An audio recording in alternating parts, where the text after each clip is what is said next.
This view was shared by Best on Tuesday during the People's National Congress Reform's weekly virtual press conference. The PNCR is solid and certain about political action, legal action, extra-constitutional action, and diplomatic action that it will take in relation to this matter of the patent violations of our Constitution.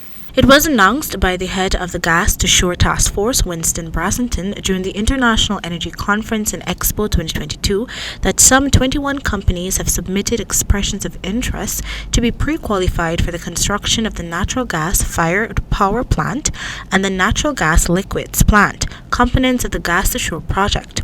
He also announced that the construction work for the gas pipelines will begin by the end of this year. The 225-kilometer gas pipeline is touted to be a key component to the successful completion of the Gas to Shore project. It is expected that the pipeline will run from the Liza field in the Stabroek Block offshore Guyana. The pipeline will be 12 inches wide and will follow the same path as the fiber optic cables.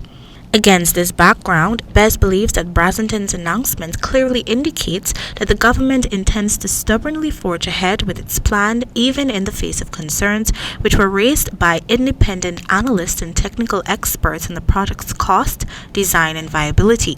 This, he said, is a clear violation of Article 13 of the Constitution, which states the principal objective of the political system of the state is to establish an inclusionary democracy by providing increasing opportunities for the participation of citizens and their organizations in the management and decision-making processes of the state, with particular emphasis on those areas of decision-making that directly affect their well-being. To this end, more consultations will need to be held by government. The PNCR therefore calls upon the government to immediately consult, discuss, and relook at the pipeline proposal in the light of the existence of a superior method of utilizing our nation's huge natural gas resources.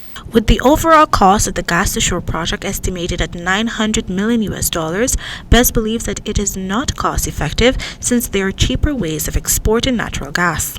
That there exists more viable and less costly options in utilizing Guyana's natural gas resources. In particular, the use of ISO containers to ferry liquefied natural gas to shore is a much less expensive and more environmentally friendly transportation method. Further, he conveyed that apart from the massive cost savings relative to gas pipelines, the LNG tank container option will allow the country to export excess gas to several overseas markets. Clearly, this is a better option since such export is not possible in the pipeline project. To this end, he firmly believes that the shipment of gas is a better and cheaper option to export natural gas.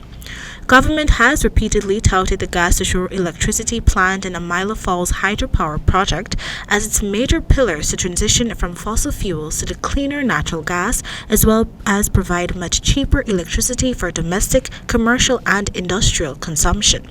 For the HDP Nightly News, Kendell Richmond.